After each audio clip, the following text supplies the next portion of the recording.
What's up, guys?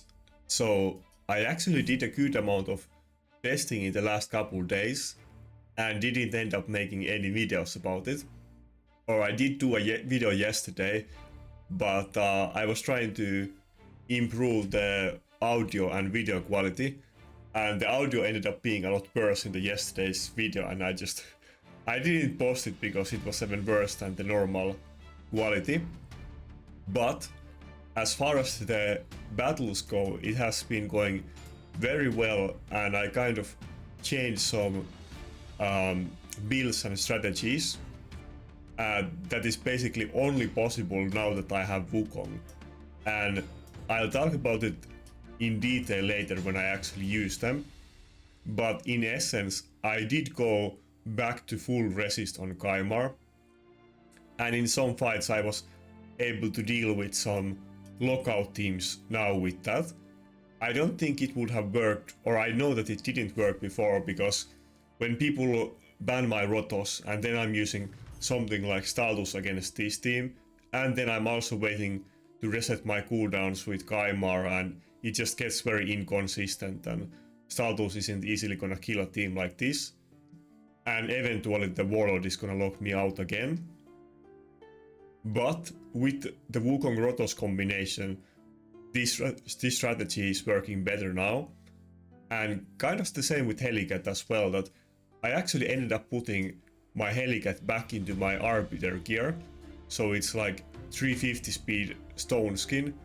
It's not even stone skin with damage, it's just full speed stone skin, but it's actually working pretty well for me in many fights, so I'm liking it. I'll test it for a few days, maybe I'll put it in a nuke stone skin, but honestly the full super stone skin might work for me as well. And I basically put my Helicath in my Arbiter gear, and then I put my Arbiter in my Guardian gear, which is like a fast swift parry frostbite, so that's what we're working with today. And I climbed a lot in the last couple days, so hopefully you will not be disappointed in this video, and we will pretty much win every fight today. Some fights may be really long though. I mean, if I meet those Harima teams, then they could be like I had one 30-minute fight yesterday, so that can definitely still happen. But I'm kind of going to back to the Resistance Kaimar is kind of a way where I'm trying to make it so that I can ban actually the Harima more often, and I don't always have to ban the lockout. And if the enemy team doesn't have Harima, then I pretty much can finish any team in the game if I just survive and I'm able to hit with my nukers, but let's see how it goes. Also, kind of from my experience, since both Rotos and Wukong are terribly countered by both UDK and Harima, but I feel like Harima is the bigger issue, because maybe I can survive the fight for like 4 minutes after the UDK stone skin ends, and then I can just do normal damage and win the fight, but Harima just completely destroys their damage, and only way I can win those fights is if Harima gets polymorphed, or if I kill the Harima first and are able to snipe them just before it gets revived back, which can be very hard in many teams to do. But I'm gonna go with also another thing that I kind of figured out is that I should prioritize picking Wukong over Rotos. Not that Rotos, I would definitely say that Rotos is still slightly better than Wukong. They are kind of on the same level, but I would definitely still favor Rotos. But the thing is that if the enemy does pick Rotos, I can counter it fairly well. But if they do pick Wukong, Wukong is a terrible matchup for me. And even though it hurts if they pick one of them, I'll rather let them have Rotos than Wukong. And you will probably see it in some of the fights today, because fairly often when I do this, enemy will pick Rotos.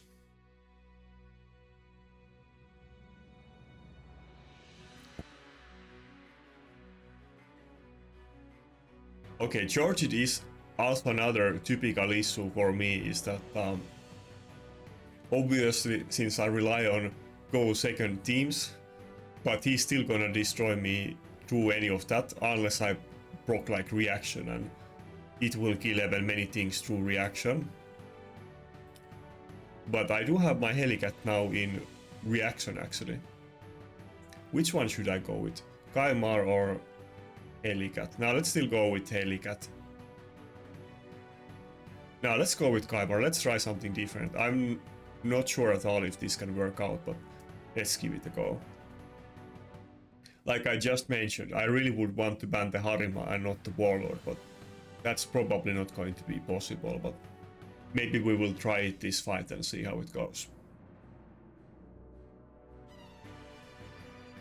I think my options were kind of to pick either Helicath, Helicath, Python or Kaimar, and if I pick like Helicath or Python, I would of course ban the lockout. Okay. He's making it very hard for me. Well, I'm not... Yeah, when we get to this point, I'm just gonna go for the Hail Mary and ban the Harima and see if I'm able to get any turns and deal any damage, but it might be pretty hard. Now that my Kaimar is in the resistance build, it's not insanely fast, it's not insanely tanky or with high accuracy, so it's kind of lacking in everything else except resistance. It's like, I think 240 speed, 850 resistance and 250 accuracy in 4P stone skin.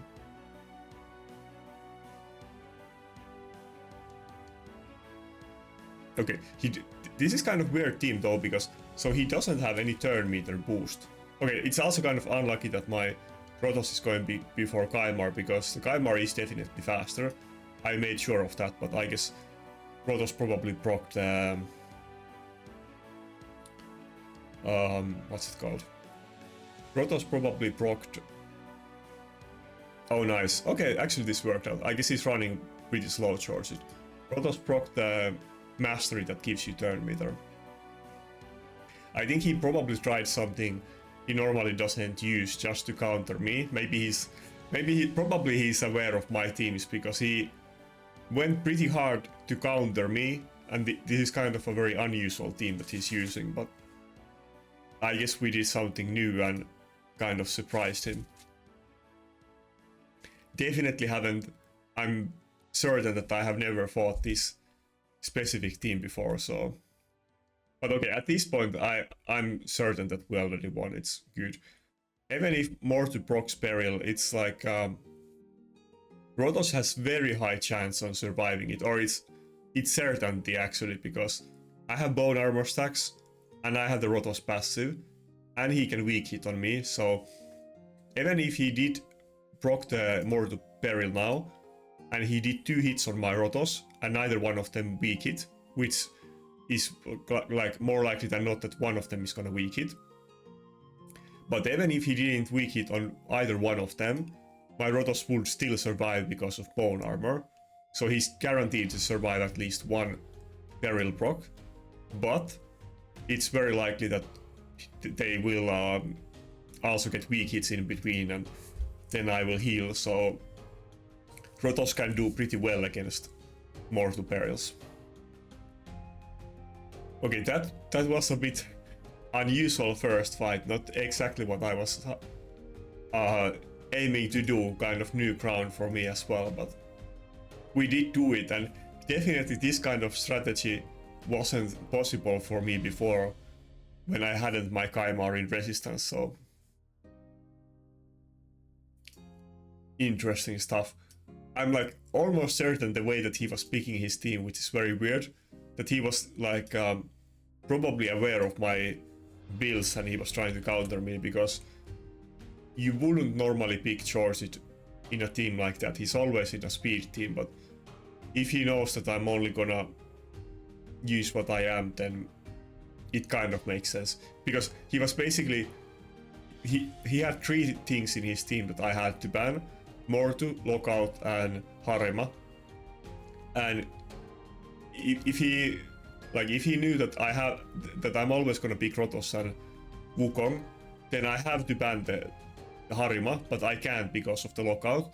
So if he had the Harima instead of the Warlord in that team, I wouldn't have been able to kill him in this time, and he would have definitely killed me before I would have killed him, but we kind of surprised him this time.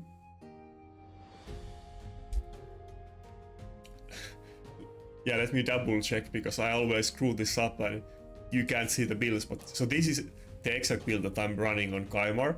It's pretty standard stuff for many people if you have followed the PvP meta in the past. Like, not in the past, like let's say years in Staras and Marichka, but in the past, Resistance Kaimar has been fairly popular in top Platinum Arena offenses and has seen a lot of use. And it's very hard build to pull off. I mean, even mine with 840 resistance is kind of on the low side. I would want it to be a little bit more, but it's pretty hard to pull off unless you have like empowered Kaimar, which I don't have, but it's still kind of borderline good enough, and in live arena people kind of focus on more speed heavy builds than full accuracy on their lockout, so it does work out, I think. I was playing with it yesterday just to test this out, and I don't think it failed in any of the fights. No, actually it did fail in one fight, but I was able to win that fight anyway. But I think in that one maybe I just got lucky with the resistance, I'm not sure. Okay, nice, we got pretty hard fight now. I usually get destroyed by my clanmates, but in the last in the recent times I definitely have won several fights as well against them, so that is pretty nice.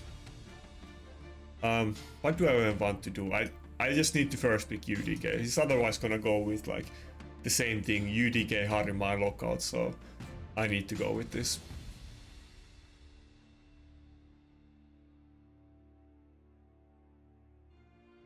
It kind of sucks because I do really like having Duchess in my team, but Wukong does have enough damage, and of course Rotos does as well, that you can win fight 7 without attack buff, so maybe I will use Python, or he's definitely usable as well. Or maybe I will not use Reviler, we will see, but so far so good. I'm pretty happy to get my core trio in.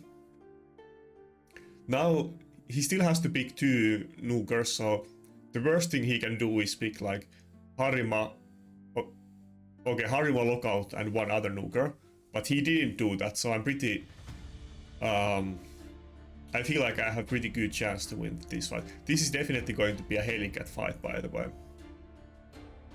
He could have picked a worse team. He may not be aware what exactly I'm running, so he isn't really completely countering me this time. By the way, this is pretty. I don't think you get more free to play friendly than this in live arena. It's all fusion champions or past 7-day Loki Duvar champions. So, but let's see how it goes. It's the ultimate free-to-play live arena team versus the Kraken meta with Taras. Well, actually he doesn't even have Marichka, so it's not that bad.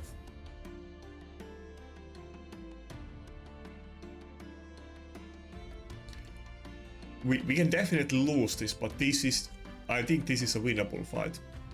We definitely do have a chance to win.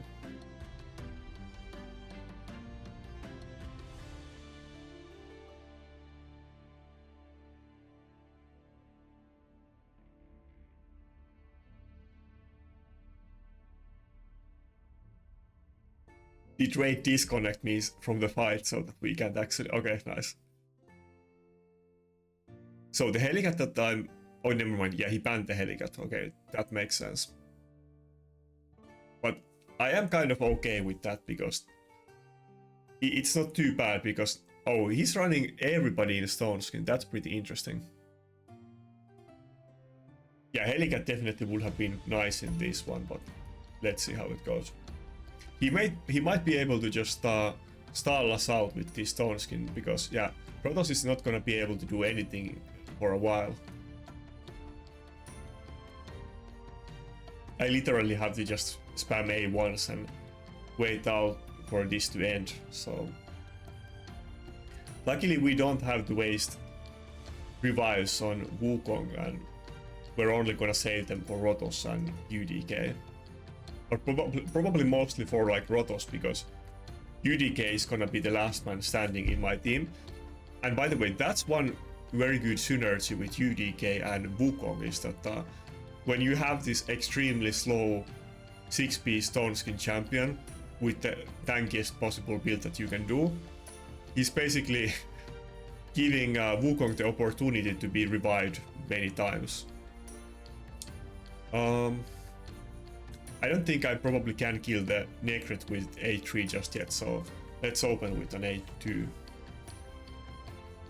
Yeah, I don't want to use the Wukong A2 because he does have the attack debuff on him, otherwise I would have done it, but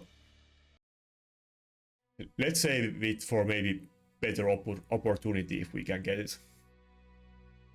And again, we're not gonna waste the revive on Wukong, we're gonna save it for something else. Wukong's passive is just so great that it's better for him to revive himself than Python to do it. His life harvest is definitely doing a big number on me, but so far it's looking pretty good. Yeah, so I'm kind of tempted to hit Siphi now, but actually let's hit the Duchess, because when Duchess revives, or if Duchess would revive the Nakarada, he would have the whale up. I think he's gonna revive it with Siphi maybe, but if he did, then I wouldn't be able to hit the Witch. Oh nice, okay, I think that's over already. What I was meaning to say is that if he revived the Nakarada with Duchess and I hit the Siphi, then I wouldn't be able to hit the Duchess, and okay, I didn't, yeah, kill it, okay, good. I want to be able to hit the low HP target with the Wukong A2, because that's gonna make a bigger splash damage AoE hit. If we can just get the turn with Wukong now, then okay, yeah, as long as he gets to move before the Taras, I think we're good. And please no attack down. Okay, he didn't go for Wukong. I think this should be it. Even without attack buff, I think we're gonna destroy everybody else except Taras now. Yeah, nice. I think we're good, right? Just I don't think he can make a comeback at this point. Yeah, there you go. I mean, I was testing this setup and a few other setups in the last couple of days, and it's been pretty fun because, you know, I'm a pretty competitive guy, and losing over and over again to like the top accounts in fights where I just don't have any, I can't affect the outcome in any way. It's definitely very like taxing and makes me feel a bit sad. But I feel that now with the Wukong, I have many options available that weren't possible before, so this is pretty fun. But yeah, we started out pretty strong and we beat a pretty good account. Now, to be fair, he didn't have Marichka, so if he had Marichka, his team would be about billion times better than this, but it's still a very strong team, so let's see if we can beat those ones with Marichka as well. And I think he probably did the right decision with his ban too, because as you will see later in this video, when I get the Helicath in these fights, the enemies will regret letting me have the Helicath, because now, since I don't need his damage anymore, and he's in a full support build, he's not built for like defense or damage, so he does have a little bit of HP and doesn't get one-shotted easily. But he's also not gonna get feared by Taras at the start of the fight because of 4P Stone Skin, and he is 340 speed in like total 340. So he's gonna lap the enemy team and he's gonna rotate his cooldowns and not only give me block damage but increase defense and shield as well. And when I have this, when Helicath is like more than 3 times faster than UDK, he picked both of them. I think I fought him yesterday and he probably knows from that. I think when I was testing I fought him, but UDK is gonna keep the buffs all the time when I'm running this fast Helicath with slow UDK. Yeah, he knows. I think I beat him like maybe like 8 hours ago, and yeah, he knows. I of course don't speak Russian, so, but I'm pretty sure it was around the same point as this guy as well. Okay, what do I want to do if he's going with it? At least we got the UDK, but it's gonna be a lot tougher now because I might lack damage with Staldus. This is kind of the issue that I had before, that when my 2 best nukers was Rotos and Staldus, when I fight against these top accounts, every fight they're gonna ban my Rotos.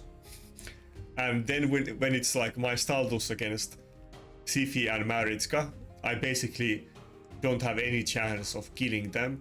Even if I'm able to kill their other champions many times and I'm able to survive their team, which is like very hard to do in the first place.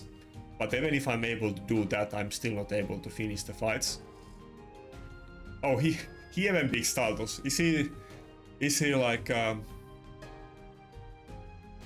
he's making this really hard for me. I'm running out of champions. Who do I even have geared at this point? I guess Mountain King is geared still, so we're gonna go with him. That's pretty much the only champion that I have left. He should have picked Mountain King instead of Necret, and I literally wouldn't have had any nukers to go with, but should we go with Double Reviver? I think so, yeah. He's literally picking all of my champions, so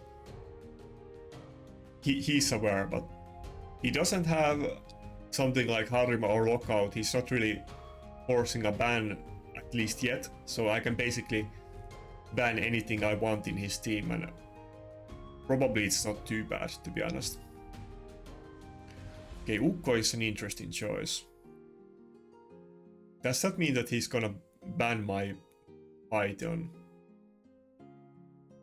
who has cleanse? I think I'm gonna ban either Helicath or Ukko, but which one do I want to ban?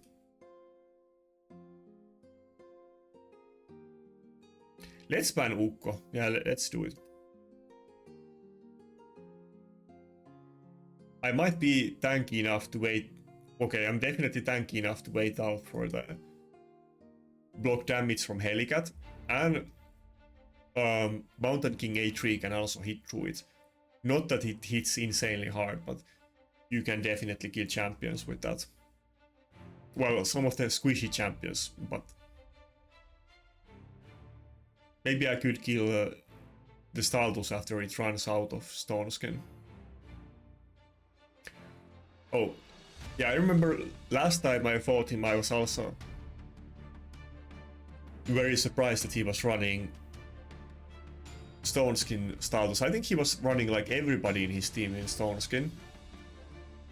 And I'm not sure, but maybe he has like the new combination that he has some Stone Skin accessories, and maybe he can do like 4-piece Savage and 4-piece Stone Skin build. I'm not sure. Yeah, my Wukong is built with very low accuracy on purpose, so I wasn't really expecting anybody to die at that point.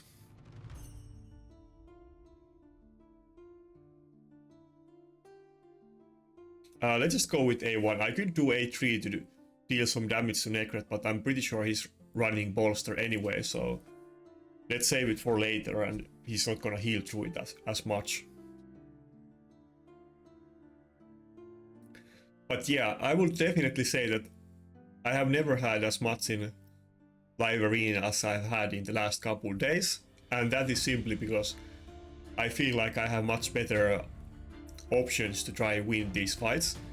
Even if I don't win every fight, but it feels like I'm more in control now, and I can actually, like, what I pick matters, and I can definitely try to affect the outcomes a lot more than I was able to in the past. It's a nice feeling, because often I feel like extremely like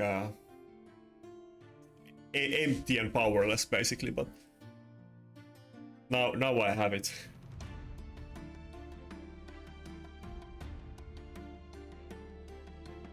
Yeah, I wonder how those people feel that have Taras and Marichka. They have definitely been like power tripping in the game for the last year, and that must feel even more nice than this.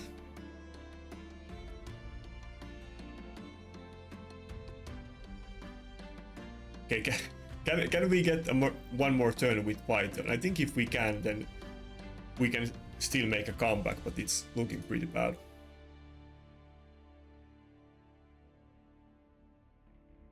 Yeah, he's definitely doing a lot of damage to me, but let's see what we can do. Now, the Nakarada does have defense buff, and we don't have attack buff, so I don't think this is gonna one-shot his team, but okay, as long as we took out the Nakarada, that's good enough for me. Maybe Mountain King can finish up the rest. I often don't go for the A2s on UDK, so that he doesn't get polymorphed, and he does have some in his team, but let's gamble with it anyway and try to get some fears.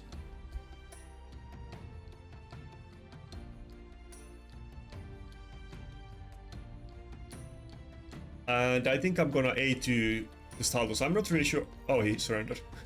I was gonna say that I'm not sure if he's gonna die with the Strengthen and Shield and defense buff, but probably he still would have. His team actually wasn't the most insane at all, but it was a very tough fight for us because he picked all of my usual champions. I really wanted to pick Helicath against him. If I had Helicath, I would have been in a much better spot, but he made it really hard. Yeah, as you can see, this was like me testing yesterday, and I did some fights event the day before, and I was doing very well.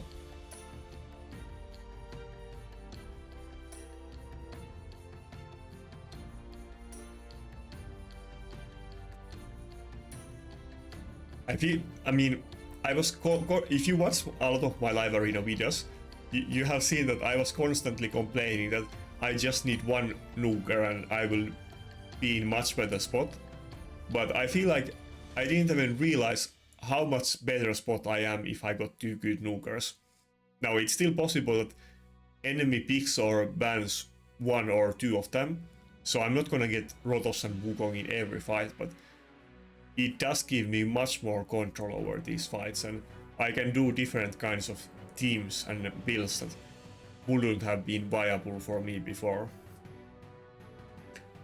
And you might recall that just recently I would always first pick Duchess, but I have kind of adapted to my new strategies, and if I don't first pick UDK, it's almost pretty much more likely than not enemy is going to pick Wukong if I don't first pick UDK and Wukong, so I'll go with this. And if I don't first pick UDK, they're always gonna first pick UDK. Assuming that they're aware of my teams and so on, but considering that I'm fairly up in the live arena, I think a lot of the people that I fight know me and they try to counter me very hard, so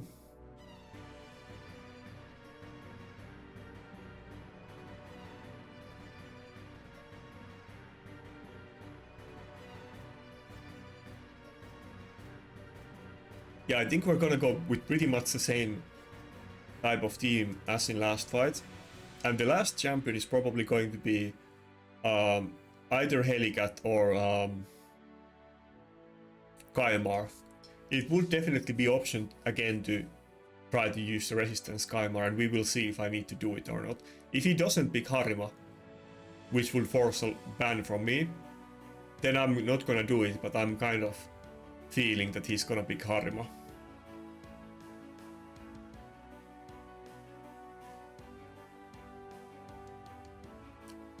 But I have kind of come to the conclusion that Harima is just an impossible obstacle with my nukers, even though I do have 2 good nukers right now, but both of them are countered by Harima to a large degree, and the best way for me to try to deal with that is not to try to even fight the Harima, but I need to use Kaimar or other ways to actually be able to ban the Harima and deal with lockout or something else instead. Even if it means letting them have lockout or UDK, that's better than letting them have Harima. Wait. Oh yeah, let's go with Helicath, yeah. Okay, I like my team again. I think we're gonna do pretty well in this matchup.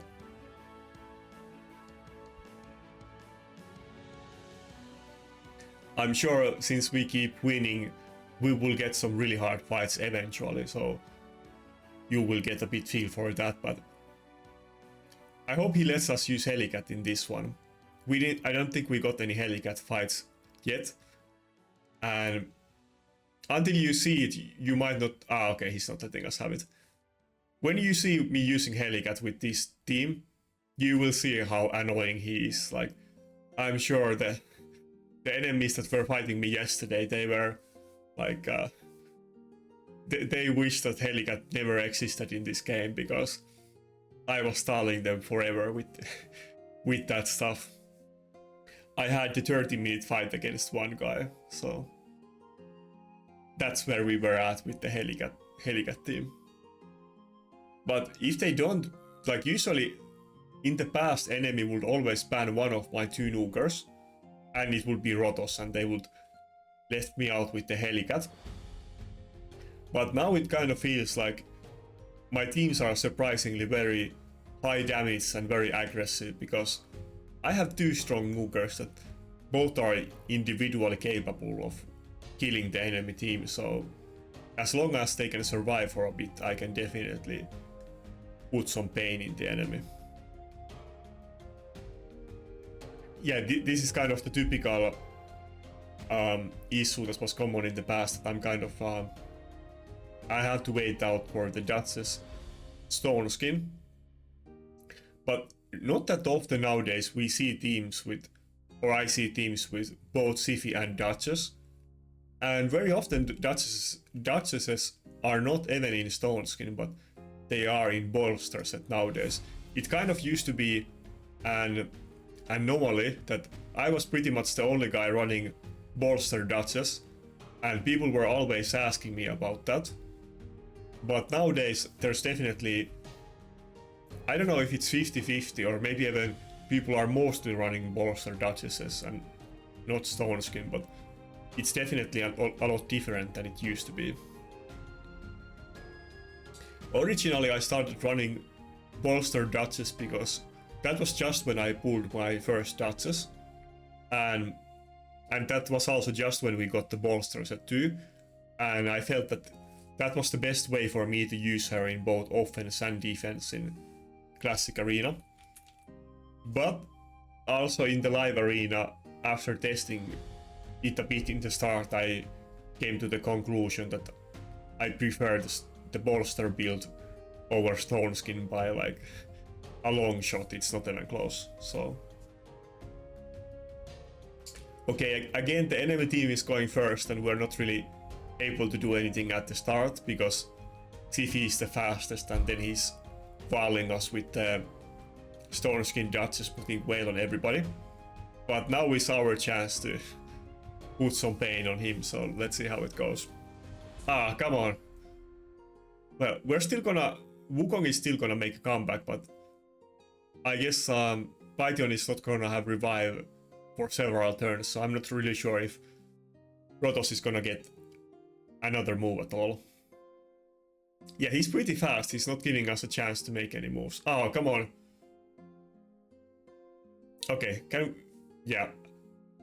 I don't think we can one-shot him. It's very tanky Duchess with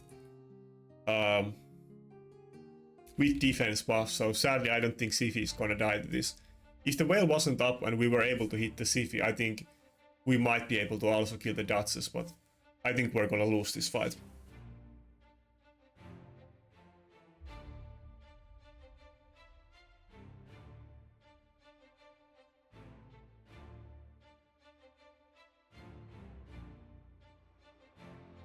I think this guy was running a pretty fast team, and the unusual stone skin Duchess is just was a hard matchup for me.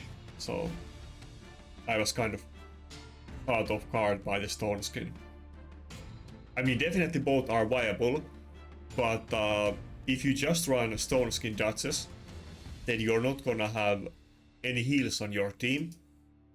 But this guy does have the Sifi, so it does work for him. But me personally, I don't like using stone skin Duchess in live arena.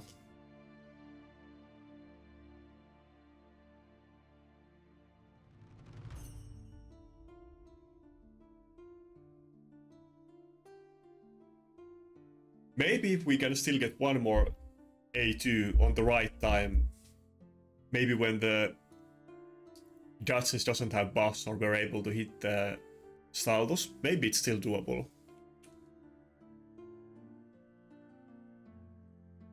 Unlikely, but possible. That would be kind of funny if we make a sudden comeback. If Wukong had the A2 there just now, then I think we would have. If I just hit the low HP Staldus, I'm pretty sure I would have killed even the Duchess and Sifi right there, but it's probably too late now, I think. Oh, okay. Come on, just hit the UDK. Okay, nice. This is kind of my final Hail Mary. Can I get the win here? Ah, damn, and he got the whale up in time. If I was able to nuke the Staldus, I think I would have been good. And also the Sifi is polymorphed anyway, so we're not able to kill her. Yeah, damn it. The splash damage would have been much more immense if I was able to. Or I guess I didn't even get the splash damage, but if I got to hit the Staldus, the Duchess would have died as well, but the Sifi probably would have still revived the team. I think if we can do this fight a second time, I can do better, but it is what it is.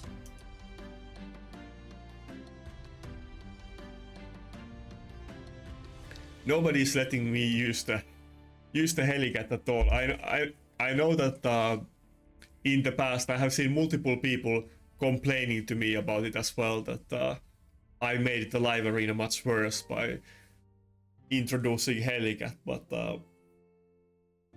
I do love me some Helicath. It's nice to get some good use out of fusions, especially considering that Helicath was kind of considered a good PvE champion, but before live arena nobody had even really used Helicath in PvP, and it never was really.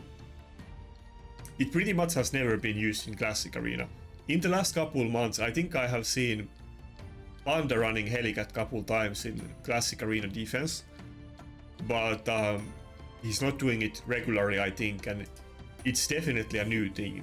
Nobody was using Helicath in PvP before live arena. Maybe like in tag team, but not in like high-end like classic arena or anything. So, but after live arena, he's turned out to be a monster, and in my opinion, he's one of the better ways to actually deal with Taras, because you can't really like out heal or out tank his damage, since it's just it's too much. So, but with Helicath you can just ignore it. So wait, let's not pick Helicath just yet.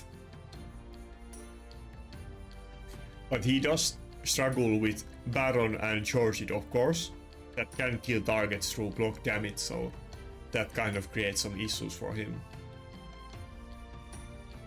Which is part of the reason why I have him in reaction now against those speed teams with like Sifi, Arbiter, and then Baron and Georgid, or one of them. I hope that we will meet one of those teams and see how I do with him.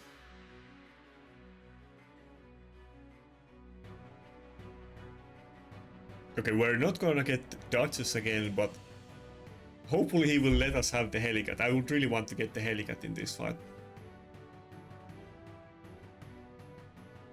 I still probably do want to go with Reviver. Should I go with Arbiter? Arbiter isn't in stone skin, so she's gonna get feared. Attack buff would be nice, but I don't think she's gonna survive. Let's do one fight with Arbiter, but I think probably Python would have been safer choice. I kind of suspect that they're gonna ban the Helicath again, to be honest.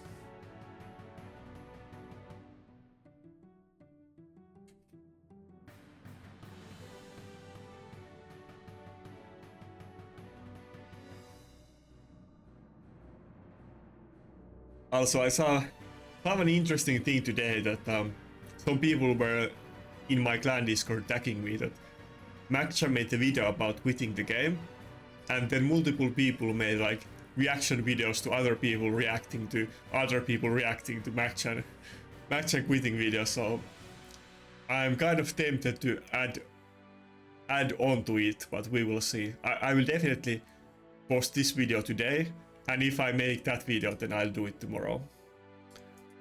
Let's ban the Wukong. Maybe he's not gonna ban the Helicath since he did pick Wukong. Okay, nice. I really like this matchup. I mean, my team is kind of squishy. Arbiter will definitely die after a while, but and yeah, I guess Joffrey is gonna stun my Protoss 1, so we will see. Maybe this will not be as good as I think it might be.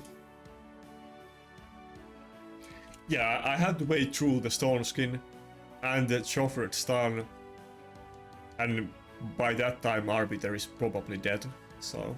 Okay, please don't get feared now, that would be great. Okay, nice.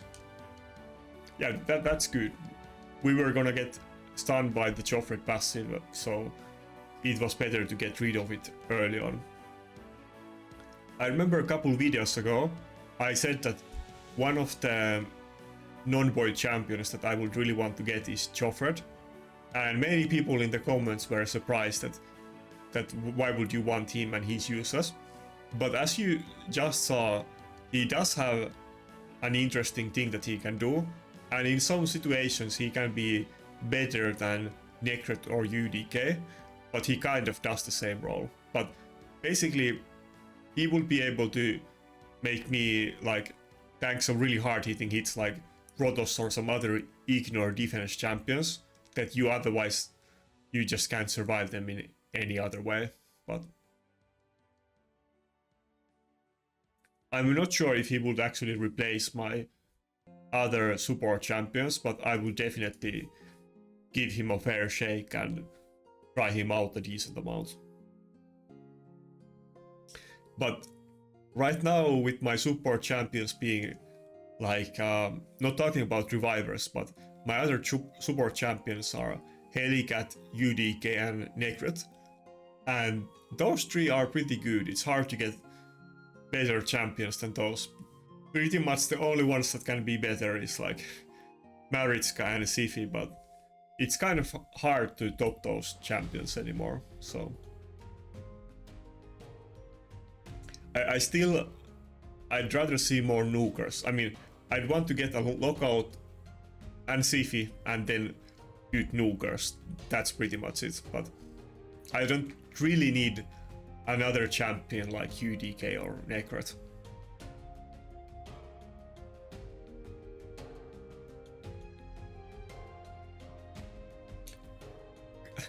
Yeah, that's kind of funny that my Arbiter was able to tank Atara's nuke, but to be fair, that was with defense buff and shield, and he doesn't have out of buffs in his team, so it wasn't how it usually goes. But usually those Tara's AoE nukes do like 6 trillion damage and they kill my entire team like 500 times over, so that was a bit unusual.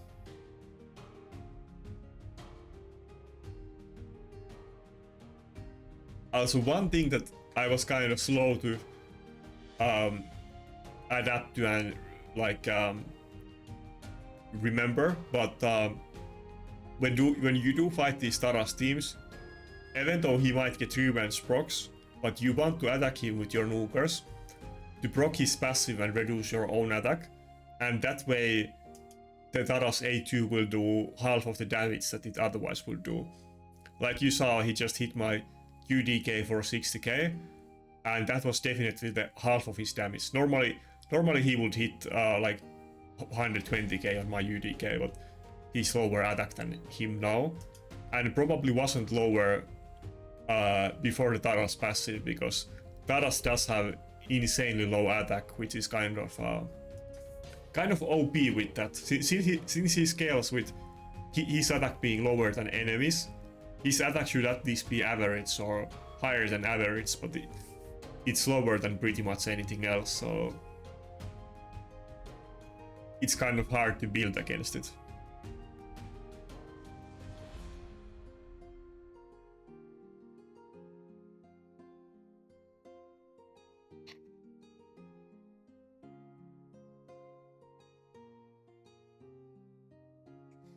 I have kind of tried to fix my mic settings so that if I sneeze it doesn't pick up anything. It probably is working like that right now, but I have kind of PTSD from the microphone picking up those sounds in the past, so I often try to get away from it when I do it, but probably it should be fine right now.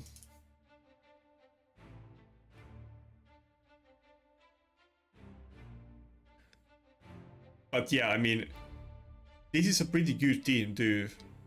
It's not with Marichka, but still it's with Taras and Dragas. It's pretty hard team, and even with Arbiter we're able to stay in it for a surprisingly long time. But to be honest though, I should have gone with Python instead of Arbiter. If he banned my Rotos and not Wukong, then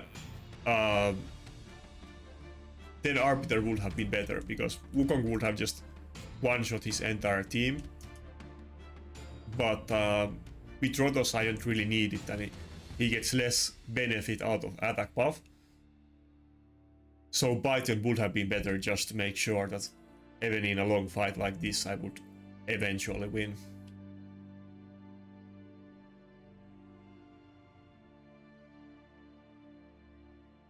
But I think I should be good. Even if again I got stunned. Yeah, I don't have immunity. That's kind of biting me in the foot now, but Rotos is gonna have his increased damage and should be able to put some pain into his dodges soon. But yeah, the Joffred is doing a big number on me in this fight, so as you can see, he definitely is a leggy champion and is not worthless at all. He was even... Joffred has definitely seen a decent amount of use in top Platinum Arena defenses. I mean, maybe not as much lately because of, you know, the Ukraine duo meta, but I remember last year you will see a decent amount of Joffred even in the top 20 defense teams. I can't recall what was his name, but I remember there's one guy in IPR who was running it very often. I think there was actually a couple guys, yeah. I think there was 2 or 3 guys that liked to use Joffred in their defenses. I had one particular in my mind, but I don't recall what was his name. I mean, he doesn't make videos, but somebody that I used to meet a lot in Classic Arena. Okay, at this point I think we're good. Hopefully Rotos doesn't get stunned again. Okay, we did, yeah. Oh, we didn't get stunned, but he did proc his passive. I think we should have been stunned, but maybe we resisted it or something, but surely it's over. I don't think he can make a comeback anymore. And as you can see, the combination with the UDK and Helicath is making my team very tanky. Even Arbiter is able to stay alive, which is kind of incredible, since it's not something like Duchess that is built tanky.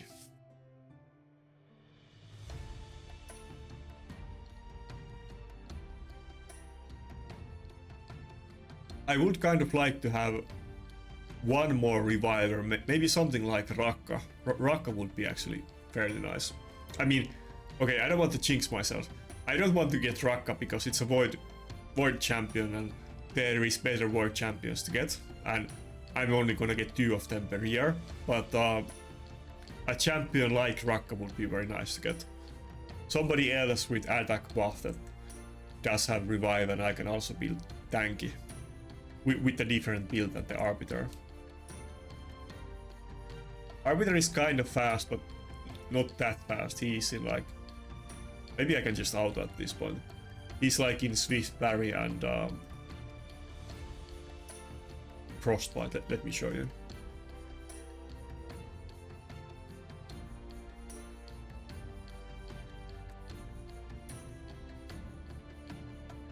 Yeah, this is basically my old... Okay, nice. Yeah, that was pretty hard fight, to be fair. I mean, it's not like it took 10 minutes. We didn't easily destroy him, but we did win in the end. But here's what I'm running on my Arbiter. Basically, this used to be my Guardians build, but I did want to try the Helicath in the very fast Stone Skin build instead of the damage build. I mean, to be clear, all of those builds work.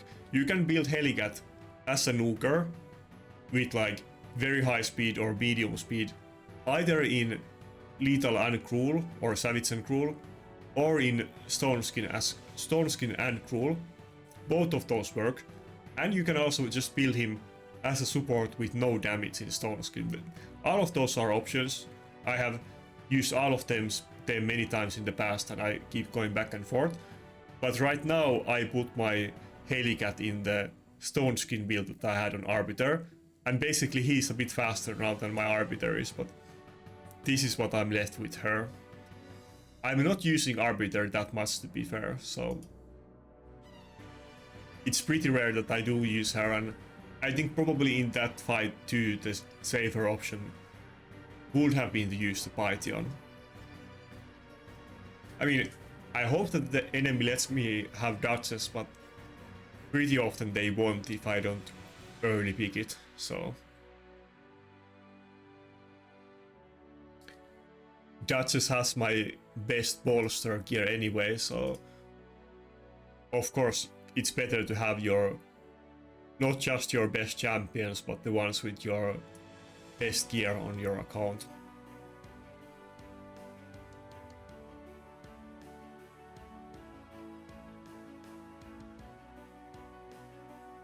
I mean, you always want to have more gear sets, but at this point in the game, I have played it for many years, and I am able to build many champions for PvP, and it does like give me a lot more options than newer players have. Maybe even more options in that sense than some new players that are big whales have, even if they do have Ukraine duo and so on. But of course in the end the champions are still the main deal, and the item sets kind of add on to that. But if you're running like Initve and Staldos, then it doesn't really matter how good your gear is if the enemy is running like Taras and Harima, so...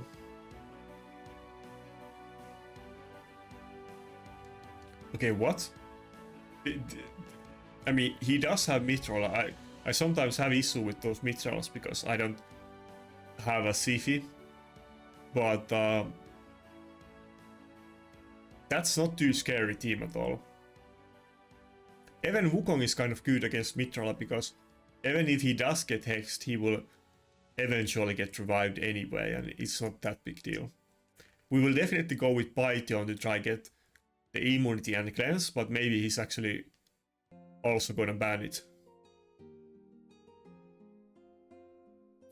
I'm not sure who I want to pick as my last champion, but definitely we're gonna go with these 4 again.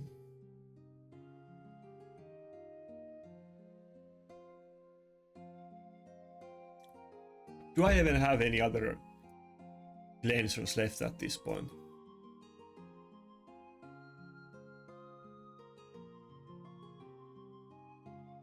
I mean, I do have my old Mithril, but I can't use that one. So probably we're gonna go with Helicath again. But if he does ban the Python, which I think he will, then the Helicath is gonna get screwed by the Mitrola Hex. But I don't know what... I don't have good answers to that right now. I mean, I could ban the Mitrola, depending what he picks. That may still be an option as well. Other than the Mitrola Hex, his team doesn't really look very threatening to me. So, okay. Yeah, I think I'm just gonna ban the Mitrola, to be honest.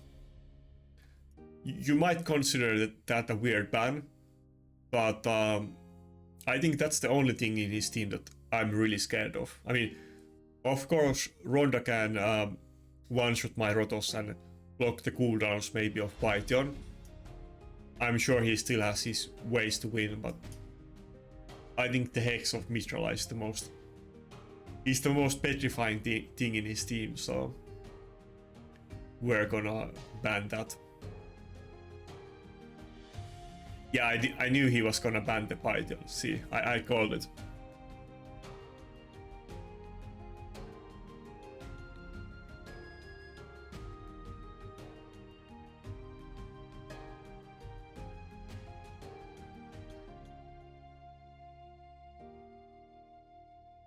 Yeah, okay.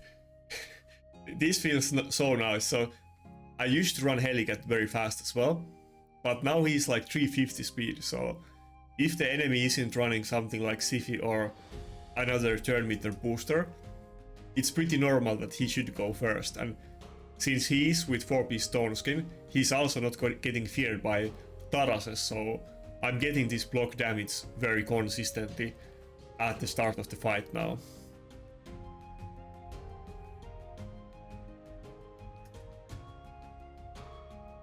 Okay, nice. We got rid of the passive. We got double CC'd. He had 2-piece Frostbite and he had what's it called? Just a stun from his passive. No, we don't have attack buff, but his Duchess also doesn't have any other buffs than shield, so maybe we actually can one-shot him. Yeah, nice. That's Wukong damage for you, baby. He can definitely do some work. I remember when Wukong wasn't in the game yet, and we were just talking about him, and I heard many like people in the official Discord and other content creators. They say that he's not gonna hit hard and he's not going to be a good nuker and only support champion. And I was saying like he seems like good in both, and they were telling me that I just want to get a nuker and I'm seeing what I want to see. But like even when we found out that the A2 multiplier was 5, people still didn't expect him to be a good nuker, but he's definitely an insane nuker at this point. I mean, the highest damages that I have done is like I have done like 350k hits with the A2 initial hit, but then the splash damage can do way more damage than the initial hit, and I have done like 540k with the splash damage from the A2. So, and like I explained, I think in my last video, is that we found out now, or I was asking Zap from HH Gaming, so shout out to him. But I was asking him for the details, and we found out that the reason why the splash damage often does more than the initial damage, even though you would think that in order to do the surplus damage, a lot of the original damage is eaten away and you're not gonna do nearly as big damage as it would. But all of the damage increase from masteries and books and other damage increasing effects, all of those are calculated twice. So once when he does the initial hit, and then second time for the splash damage. So the splash damage is double dipping on all of that, and that's why it hits so insanely hard. Okay, we're kind of in a scary position here, but we do have the Wukong in the team, so even if Rotos would die, it's not that big issue. I feel like this team has an insane synergy. Like the Helicath UDK Wukong is like a tag team or like triple tag team by themselves. That I have the fast Helicath that is making sure that the slow UDK basically permanently has block damage, and then because the UDK is so slow and is not gonna die for a long time, even if the rest of the team gets nuked, then Wukong is still gonna get revived because UDK is gonna stay up, like in that fight. Like even if he did kill the Rotos, it would have been totally fine.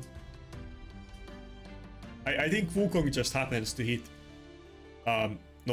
happens to fit my champions, and this kind of like this team exactly, it fits so well.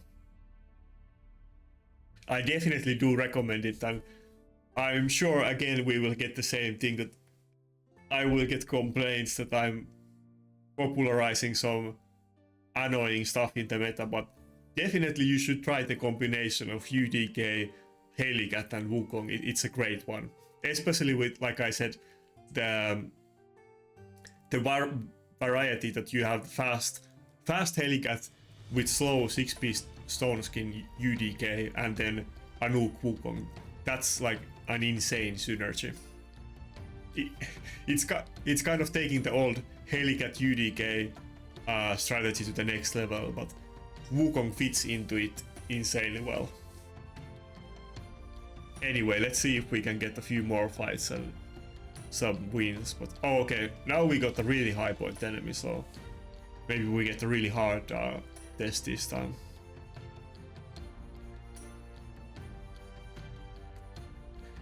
$4.2k points. I'm pretty sure he has to be in like top 20 or maybe even top 10 in live arena. Probably like top 20, but still. And that definitely means, without shadow of doubt, that he has Nakarada and Marichka, so we need to prepare. We need to be mentally prepared to deal with them. I mean, who knows? Maybe he's gonna go for a speed team. It's not like he can't do other stuff, but he definitely has to have Nakarada and Marichka to be at that point. Probably he has everything. I mean, that's kind of what I'm expecting.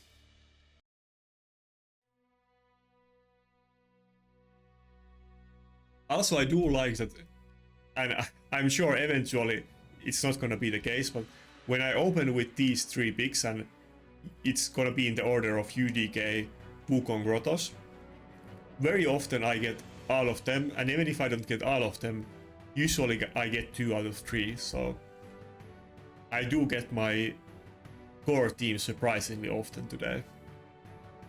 But maybe when people catch up to my new strategies, that might not be the case, but for now I'm having fun and I'm feasting on the enemies since they don't know my new stuff yet. But now I have kind of multiple things that I can do, so it's a lot harder for my enemies to counter me at this point, I think. I mean, you can still counter me very hard with that Warlord Harima UDK. Try to pick as many of those as you can, but I have some new ways to try to deal with that, so.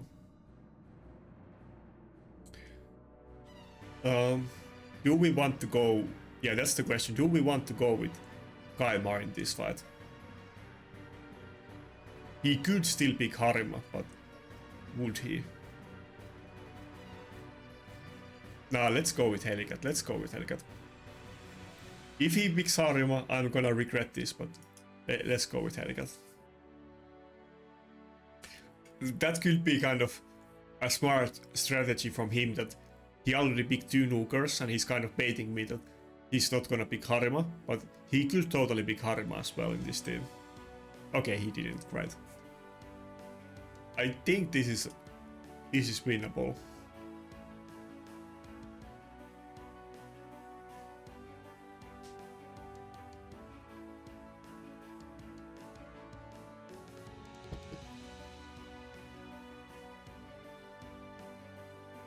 I haven't done any champion guides in a while, but I think it's probably time to make a Helicath guide.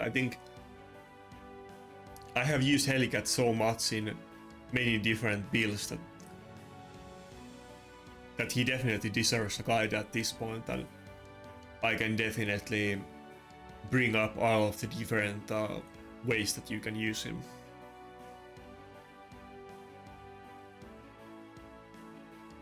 When I started making videos, I originally made champion guides to my most used and favorite champions, but I didn't really do like guides for every single champion, just my core champions, and then I kind of didn't do for other stuff that I wasn't like super personally familiar with. But I think Helicath is one of those champions at this point.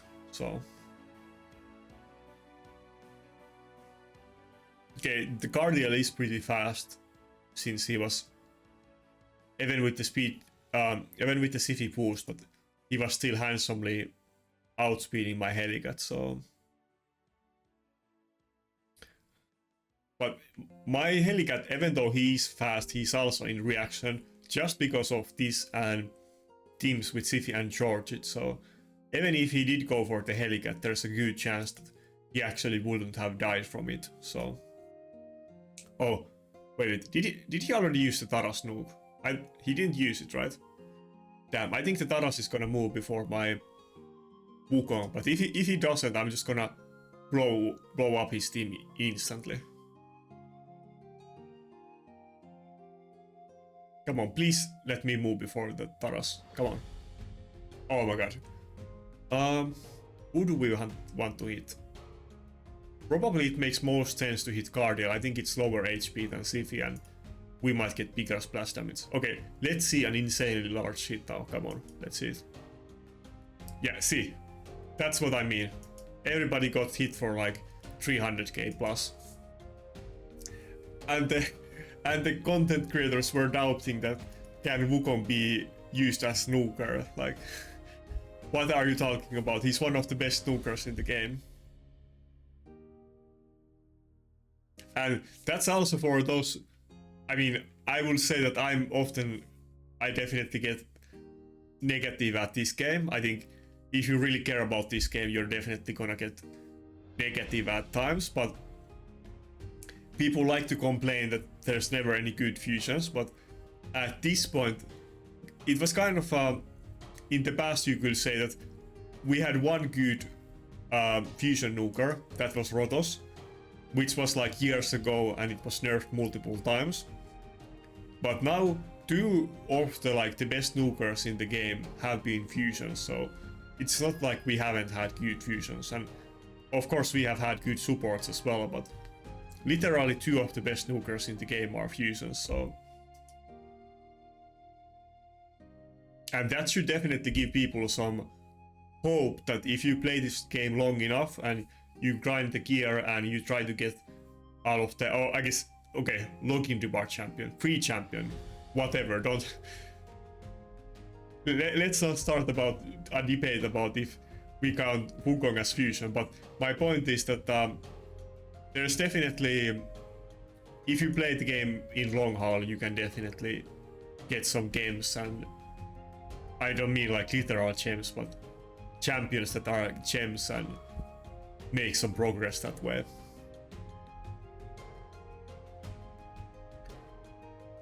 Maybe we can still lose this fight. I mean, this fight is not over, but let's not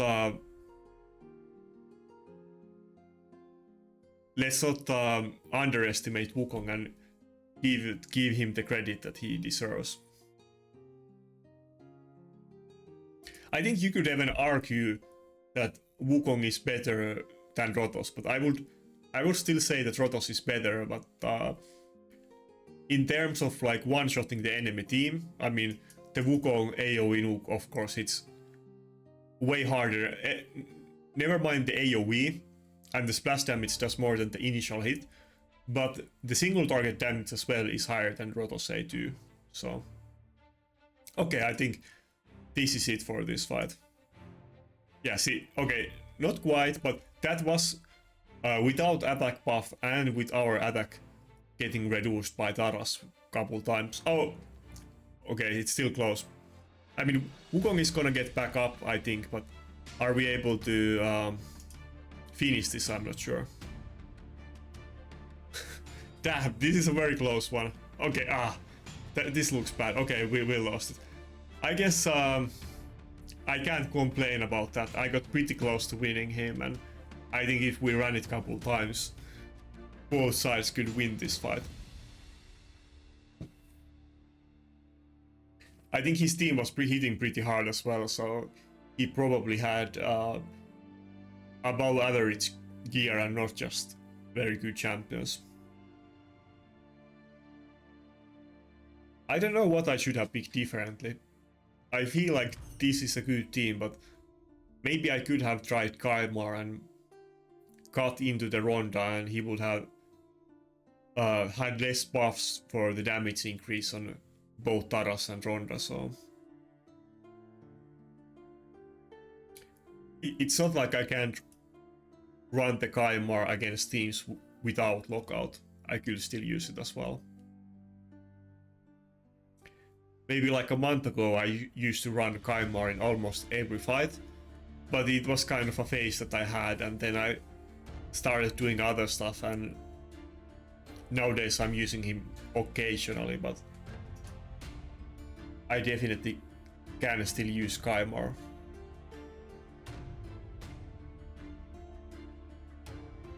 Yeah, so that was a loss, but those kind of losses don't feel too bad, because I had a chance in that fight. That wasn't like completely undecided and like frustrating, but it actually was kind of fun to lose that guy because it was so close.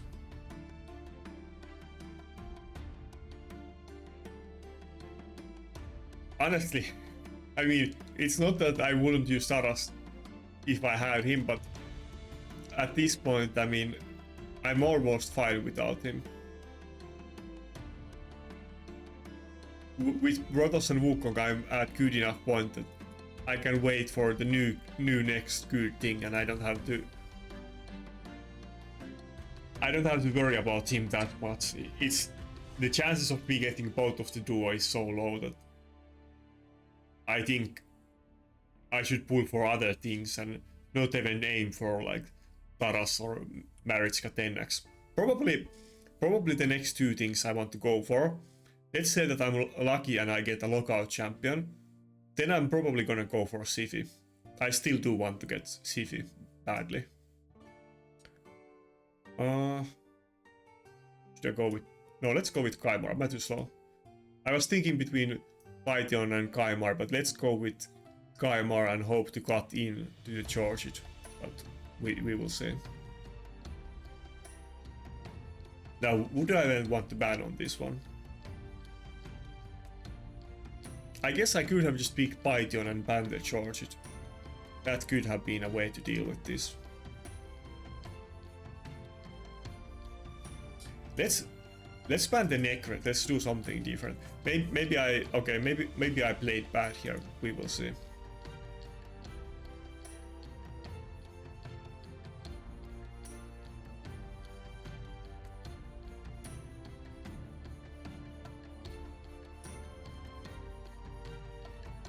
Yeah, the Helicath. Okay, he's not even gonna go first, but wait, or is he? Helicath does have reaction, so that might surprise him. Okay, Helicath went before charge it. Helicath, I think, has 2 pieces of reaction, so it's not guaranteed that he will get one shot by charge it, or he will now, but with reaction he might not have. But too bad that we have the block damage on UDK. He was the one that I really needed to get it on, but he didn't, so that sucks. Probably he's just gonna A1 the UDK. Okay, not A1, but still. Yeah, that's not good actually. UDK was the most important champion to survive, and he died. If the Duchess doesn't die here, that's actually not bad. Oh, okay. I don't mean that way. If Rotos got the turn and he didn't have enough damage to kill the Duchess, that actually wouldn't have been bad, because I think that would have increased the Wukong splash damage a lot. But hopefully I can still kill the Duchess. Let's see. Oh, okay. Damn, that was so close. Yeah, I was gonna say that just barely not enough damage to kill the charge it, but with Soul Reaper we were able to get through it as well. I got lucky yesterday and I got the blessing for Wukong in the split shop, and I definitely already have enough tokens to get him 4-star, and he's the next priority, so every time I see a Wukong soul I'm obviously gonna buy it. So, and I'm not gonna go like 6-star on him, but I'm just gonna get him to 4-star, and that's good enough for me. With the tier 2 tokens I'm going for 6-star dusts, which is a very big thing that I want to have right now, but it's gonna take some time. It will be very good against those Tarases and Harimos, which people started building resistance even on the nukers just because of the polymorph update, and it would be very good to have 6-star blessing on Duchess. Can we still lose? I'm not. Yeah, we don't have the. Should I? Do I even want to do the H3 because I'm reducing my own damage? Well, let's do it. Okay, never mind. That was worth. We don't have the UDK, so Rotos might get permanently stunned, and I'm not even sure if we're on the clear. Yeah, Helicath isn't built for damage, so he's gonna do like nothing, but let's try to end this Lady Kimi. Wait, what? How come Rotos didn't block an extra turn there? Okay, please get a crit. Please get a crit. Nope. Okay. Well, that sucks. Damn. Can we still lose?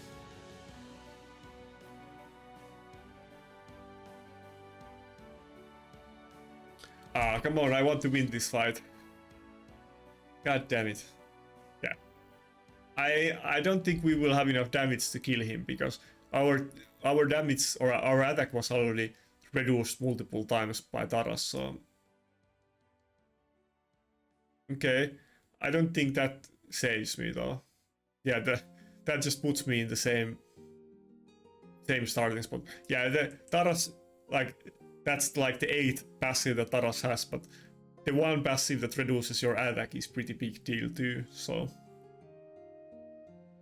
As you know, I'm a big advocate of Taras being nerfed. I think Rotos is the most nerfed champion in the game, and Taras is even more broken than Rotos has ever been, so in my, like, obviously it's not gonna be very objective and unbiased opinion, but I think pretty much every single ability on Taras should be nerfed. Like, literally all of them should be nerfed, so maybe not the damage on his A1, but even his A1 should be nerfed in that way that if you have multiple Taras on your team and Marichka does A1, they shouldn't all ally attack with her. That is stupid stuff.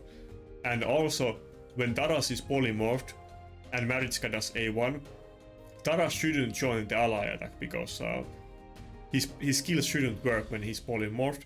But I'm pretty sure there's some kind of bug with him and he still does it even though he's in the polymorph. But yeah. The A2, the damage should be nerfed by like a large amount. And I think it should have a cooldown, like the counter attack when you hit Marichka, that probably should have cooldown.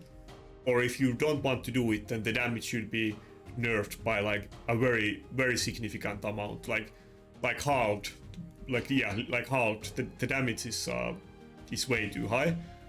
And in the A3, I kind of feel the same way that you need to cap out the damage increase that he gets from the boss in your team.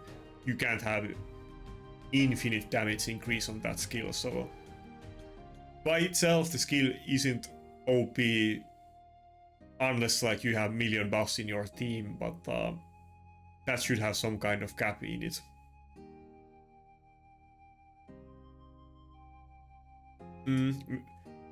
Yeah, okay, we still have the last pick. Let's go with Python. Maybe I will go with Kymar on this one. Then, regarding his million passives. Now, the passive that reduces attack every time you hit him by 10%.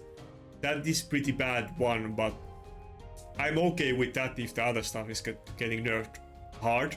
But that is a very, like, very insane ability as well, and it's basically making attack scaling nukers almost unviable in PvP. So I would consider nerfing that as well, but I guess you wouldn't want to nerf everything, so you need to pick and choose. I don't know if it's gonna work well against Yumeko since she has a lot lower cooldowns, but let's give it a go. We need to ban the Harima.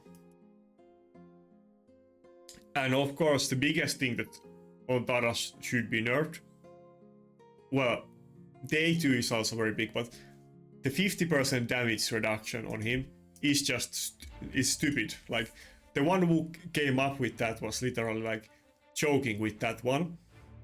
When we consider other damage mitigation effects, like let's say something like Duchess or Python, in some specific situations they conditionally can reduce the damage by 20% or 25%, and they are supports. And Taras is HP scaling nuker, the best damage dealing champion in the game, and an HP scaling champion, so he has very high base HP, and all of his damage that he takes is reduced by 50%, which makes him, like, of course, the tankiest champion in the game, but not even that, but he's multiple times tankier than anything else in the game, because not only does he have high base HP and all of the damage is reduced by 50%, but every time you hit him, your damage is also reduced. So that stuff is insane, and I think that's the biggest thing about Taros. I mean, the A2 damage should be nerfed, but he should be killable. Like, he's just way too tanky to make sense. Even if he was a support, even if a support champion in this game had that kind of passive that reduces all damage by 50%, that is still insanely OP. But on a nuker, that's just like a joke, and it's not even funny. It is stupid, and you know that I hate it, so I'm not gonna shy away from saying that I hate Taras and Marichka by an ungodly amount, and this game was much better before they were released. Anyway, we haven't had a rant about them in a while, so it was time to let those feelings out, and maybe we can still win this fight. It's not going well. My Kymar got... I should have opened with the A3, but I was kind of trying to be fancy, but Kymar got polymorphed, even though he's like 850 resistance, but he has a 6-star Siphi, and yeah, it's looking pretty bad. If my Wukong can get an A2, maybe I can kill him, but without attack buff, maybe I still can't do it because his Duchess does look very tanky.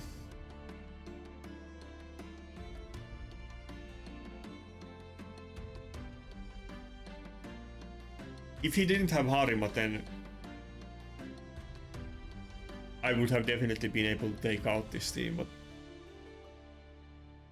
the Harima was a hard one.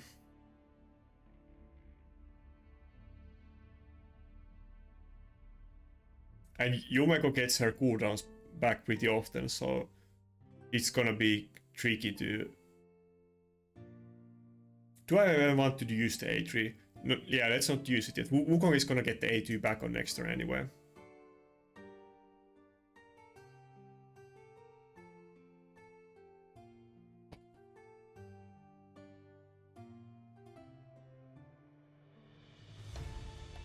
In a weird way, that Ronda killing me saved Wukong from that lockout, but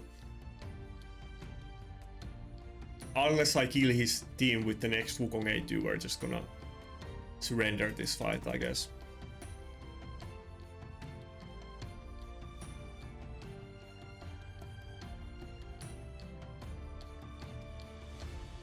But yeah, I kind of made a mistake. I wanted to try the Kaimar, but it's not gonna be good against Yumeko. I should only use it against Warlords and not Yumeko. And I just should have picked a very tanky team and hoped that in a long fight I would eventually be able to kill the Harima and then kill him, but probably I wouldn't have been. But next time I will try that.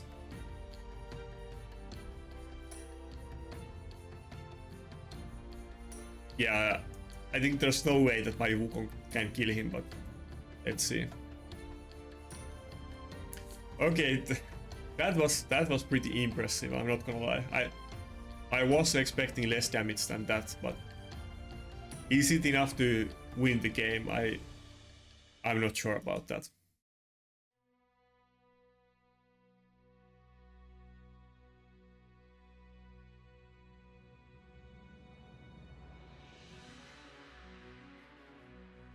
Okay, well, I think he's lapping me so hard that Yumeko is gonna lock him out before his next turn. I think Yumeko is gonna move like 2 or 3 times, but if I get the next turn and Wukong isn't locked out, then maybe I can still win. That will be surprising. I kind of thought that I already lost this fight, but maybe. We got Kaimar back now as well, and I think Kaimar still has his cooldown, so he could reset the Wukong into. Oh my god, are we actually able to win this fight? No way. What? I thought that was like so lost fight, and I made the wrong choice with the Kaimar when I was triggered by Taras, but we actually won that fight with Wukong. That's some nice stuff. Let me actually show you the Wukong build. I guess I should have done the builds at the start of the video or the end, but now I'm kind of showing them at the different times, but let's do it anyway.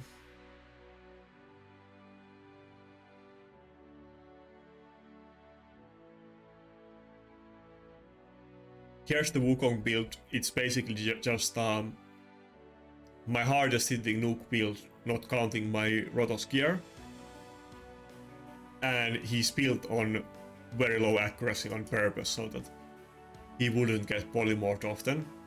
But of course, sometimes if he happens to steal buffs with the A3 from the enemy nukers, it can still be good, but I wanted to get this as low as possible. But he has a medium amount of speed, but he is really built for damage more than speed. So very basic standard build on him for a nuker. Like, I guess the standard build on him is a support one, but a basic nuke build. And here's what I'm running on Helicath. It's just like as fast as I can get with a little bit of tankiness in Stone Skin, and there's no damage in this build. Definitely you can build him in both ways, either with damage or just full support. Was there anything else that I didn't show? I think those are the important ones that might be a bit unusual that people would ask questions about. I think we had pretty slow fights today. Yeah, pretty slow fights. We did have some losses. I think some of the losses were very close, but we had very hard enemies today. I don't think there really was any easy wins.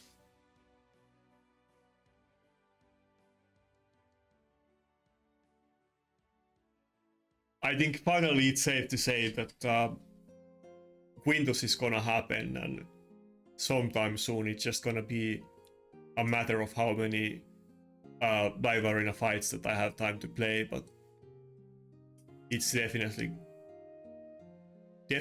in the realm of possibilities at this point.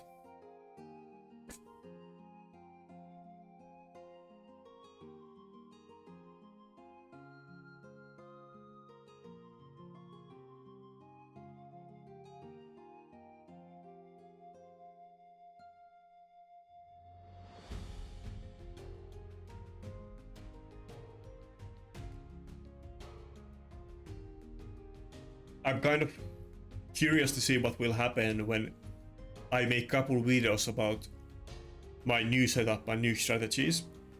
What are people gonna use to counter me next? But probably maybe people will figure out some new ways and I will have to adapt. And of course Harima is still my old weakness and that's not gonna go away.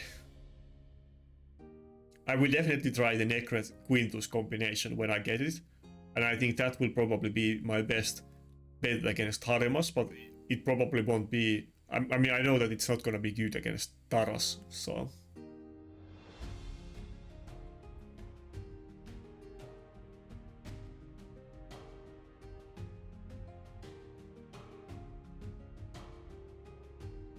Okay, so last time, when I'm assuming he's gonna be clock out, last time I went with the Kaimar thing, and then I was kind of like, I should have went with the Helicath and did a long fight. Should I consider it this time?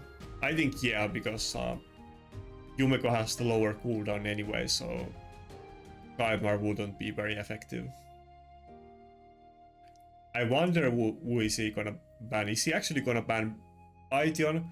Or is it just... okay, that's fine. Yeah, I think either case, I think this is a pretty solid team. Whoever he bans, we still have some ways out to maybe try win this fight.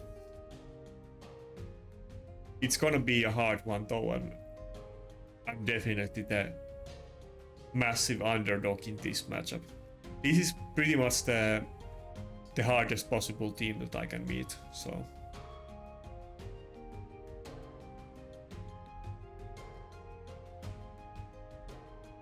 Yeah, there's like the only worst thing, if it's not really even worse. I was gonna say that if he had QDK instead of Duchess, but the double reviver is probably better, so I think this is, out of all possible teams that you can pick against me in live arena, this is probably the best one. The only way we can win this fight is that we have to like weak hit on Harima and pray that we can kill her, and then maybe at some point I can do like A3 on Rotos or A2 on Wukong when Harima is dead or polymorphed. Yeah, that's the other way that it's possible to win him, is if Harima gets polymorphed. Do I want to use the A3? I'm gonna reduce the Wukong damage. Nah, I'm not even gonna kill the Harima with attack debuff on me, so let's not reduce the Wukong attack.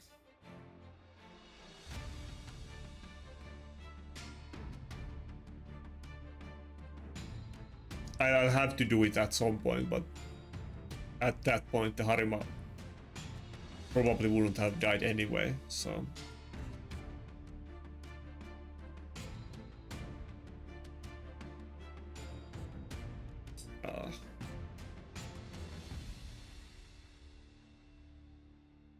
Yeah, it's not looking good. It's pretty rough at this point. I don't know if I can survive long enough to threaten him and deal any damage. It might be over at this point already. Yeah, okay. Might as well go for the A3 and hope that I steal all the buff from Harima, but probably not. Yeah.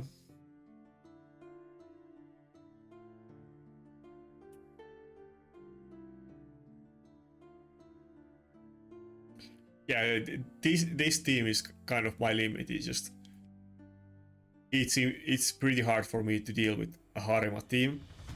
Never mind if it's a Harima team that has like a lot of damage in their team, and Taras, who is like a ticking time bomb for me, and I'm not able to permanently like sustain him. So.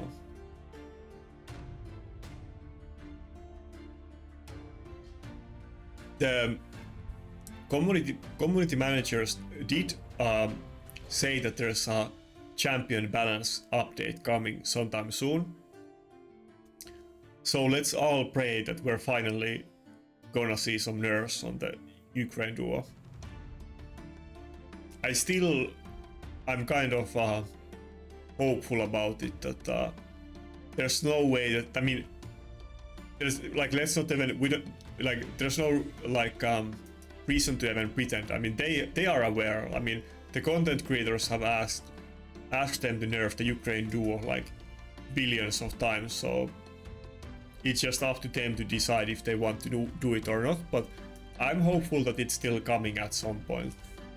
What I would, if I have to make a bet, I think they are gonna get nerfed, but it's gonna be like a slap on the wrist, and it's not gonna be good enough, and it's not gonna make any difference. That's what I think will happen, but we will see. Ah, damn. He has attack buff. I don't think attack debuff. I don't think I can kill the Marichka. If he didn't get the attack debuff, I would be able to win the fight at this point. But oh, okay, nice. We did have enough damage. Wukong is gonna get revived too, so I think we can do this. Well, it's gonna be close. Let's not be sure yet. Wait, why didn't I get bone armor stacks on Rotos? Shouldn't he have... Okay, I guess we have to go for the A2. I don't think... It's gonna do very little damage because of Harima passive, but maybe it's still enough to kill her, I'm not sure. Yeah, okay. Barely enough to do it. Damn, are we actually gonna win with this fight? Okay, nice. Yeah, like I said, that's pretty much the hardest team that I can meet in live arena, so...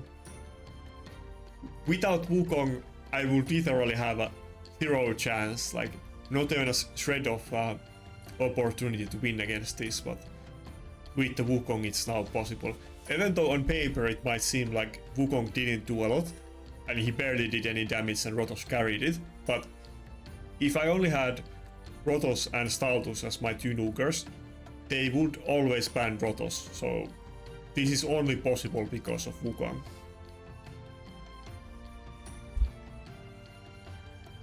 Damn, did we gain like 50 points today or something like that?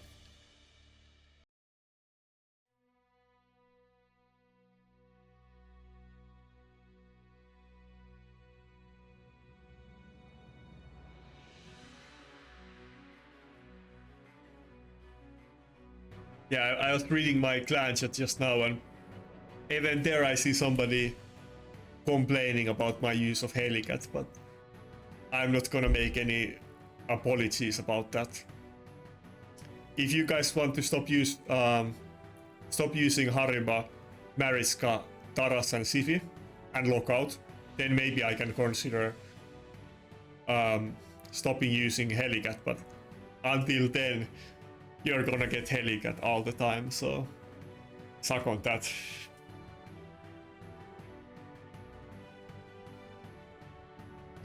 Not gonna lie, it kind of does make me a little bit happy that people hate me using Helicath.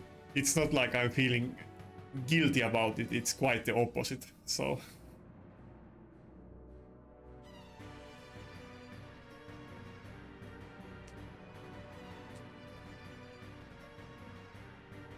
It used, like, it's kind of funny because back in the days, this is a very long time ago, it's almost a year ago, but people used to complain about Gala as well, so now we have kind of moved on to the next thing, but yeah, I remember it was like people in my clan and people in other clans, but when I started making videos and people, it became more widely known that Gala was actually a viable strategy in top Platinum arena, and then everybody was getting hit by Gala teams. Like, I was getting hit constantly by Protoss and Gala teams.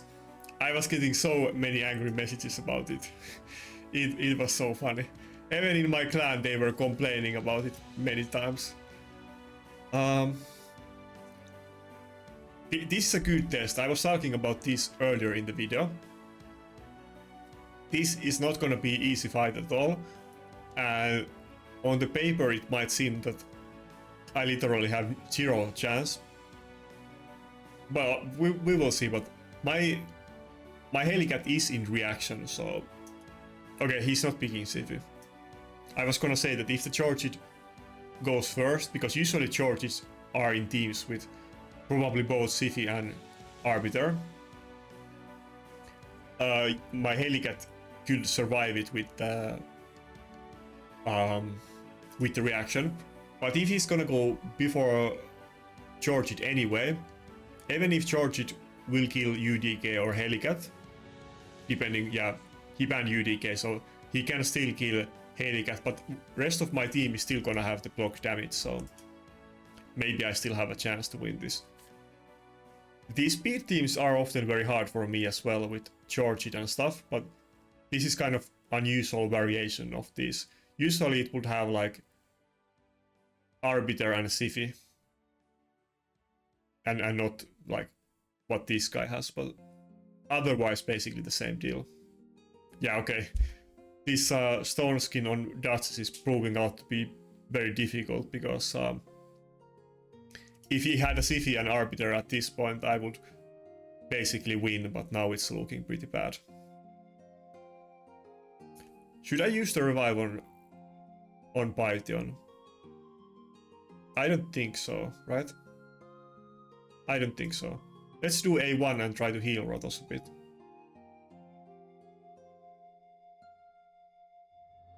He has defense. Okay. I was gonna say that he has defense buff. Is there a tiny chance that he might be able to survive, but no.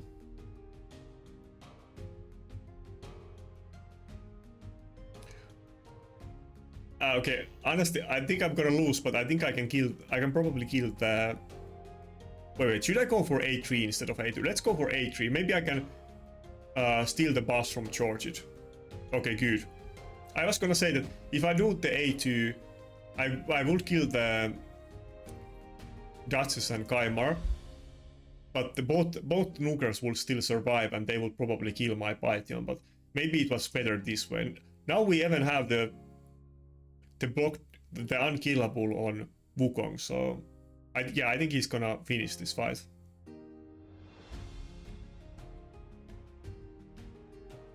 Damn, that AoE buff still came in clutch, even though, as you saw, I think he has like 128 accuracy or something like that. But I was kind of expecting that Chorchid is gonna have like 0 resistance, so that seemed kind of like a plausible outcome that I should try to do, but nice. Another Wukong domination. Yeah, if you saw the videos that I did a while ago before the Wukong, this is like night and day. I mean, I definitely had a couple losses here, all of them against insane teams, but I have wins against insane teams too, and definitely a lot more wins than losses.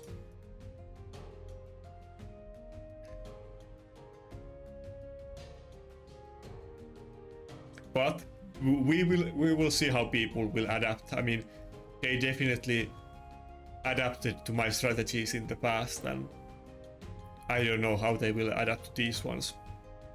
I mean, like my enemies, but for other people, I recommend using Helicath. I definitely take some enjoyment into the cries of Ukraine duo abusers, so keep using Helicath and consider using him in the fast speed like I am right now with UDK and Wukong. I think that's a great team combination right now. Feel free to use this exact same team that I'm using, like UDK, Wukong, Rotos, Helicath, and then one Reviver. That's basically my core team right now, and it's a good one. I recommend it. As you can see, sometimes it can beat Taras and Marichka teams, so go give them hell. That's what I want to see. Let the Ukraine owners suffer a bit as well. I mean, even if you are Ukraine owner, that doesn't mean you can't use it, so don't take it too seriously. Yeah, actually, I don't see Taras users use Helicath a lot, but I'm almost wondering that why don't they use it? But Helicath also does add a lot of. Damn, I'm like theory crafting against myself, but Helicath does add a lot buffs to the team, like a good amount of buffs, like shield, defense buff, block damage. Wouldn't he also be a great fit with Taras' team? And then it will make your team even more unkillable with him. Taras, Marichka. Yeah, I guess you're running out of champion options, but if you run like 2 nukers, Siphi, Marichka, and Helicath, I don't see why you wouldn't do that. If I was a Taras Marichka owner, I would definitely run that myself. So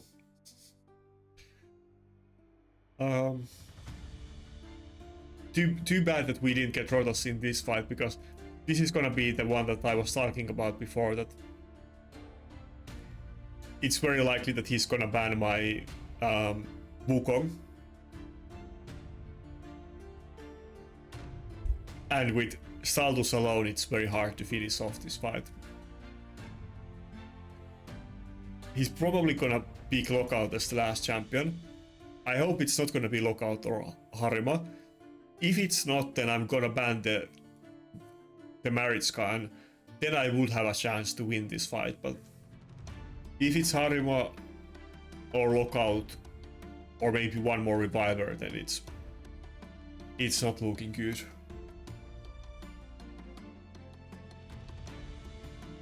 Like I said, he's almost certainly gonna ban my Wukong so that I don't have enough damage to kill him, and it is what it is.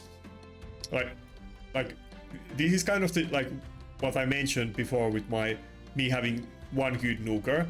This is kind of the damage privilege. He has 2 good nukers, so he can just pick 3 revivers and try to make his team as tanky as possible. And I'm gonna ban one of his revivers, but okay, what? He banned the UD. I was gonna say that he's definitely gonna ban one of my nukers and play it safe. That's what I would have done if I was him. Like, it's a guaranteed win for him, but maybe I have a small chance to win at this point. I mean, his Rotos is now gonna do damage, and I guess otherwise he wouldn't easily do a lot of damage, but this gives me some chance to try maybe finish him off early and maybe win it. I mean, he also doesn't have Marichka, so he does have 2 revivers, but if he didn't have Stone Skin, I would be able to just one-shot them both right away. Maybe I should save the Wukong A2 until the Siphi Stone Skin ends. He does have the Python passive and defense buff on his team, so it's a very tanky one, and maybe I can't actually one-shot him with Wukong A2, but we will see. Yeah, that's the plus side about the current build, or like one of the plus sides. It's not just that he is fast, but since he isn't built for damage, I didn't go for full defense, and he does have a little bit of HP in his build as well, and sometimes that can make a huge difference. Okay, if my Duchess doesn't get feared now, I think I have already won the fight at that point. If Wukong gets the attack buff, I think it's over. Come on, just let me have this one win. Come on, please.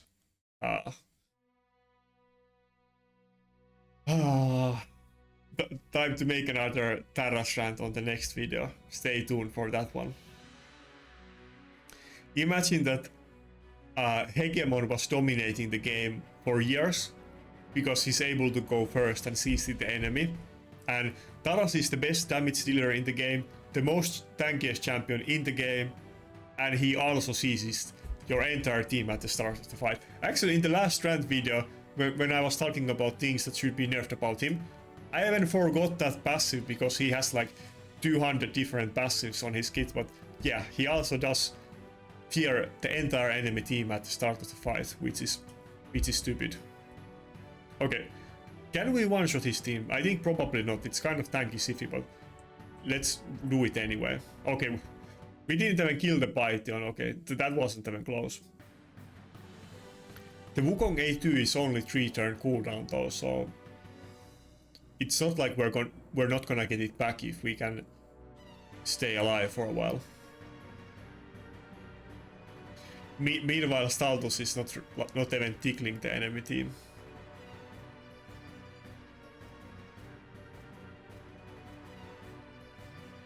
And since I don't have the UDK, I guess his Sifi is having a field day and feasting on my team with her A1.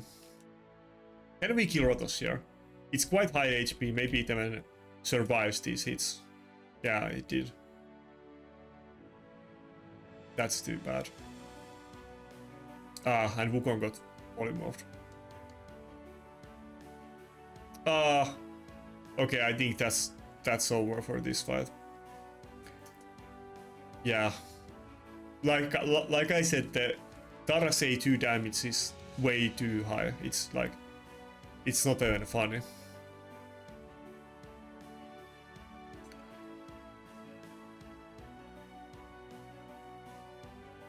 But okay, we lost this one. We could have won it if we didn't get feared, but it was a pretty impossible team for us, so it is what it is. Can we get one more? No, okay. Oh, yeah, that fight went well past the time schedule anyway, but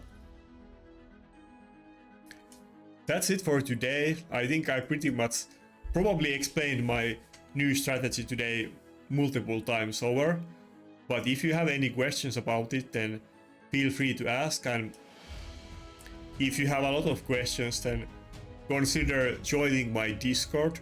Since I do have it now, I probably should chill for it sometimes, so it's a lot easier to talk there than in YouTube comments, so consider stopping by. But that's it for this video, and see ya.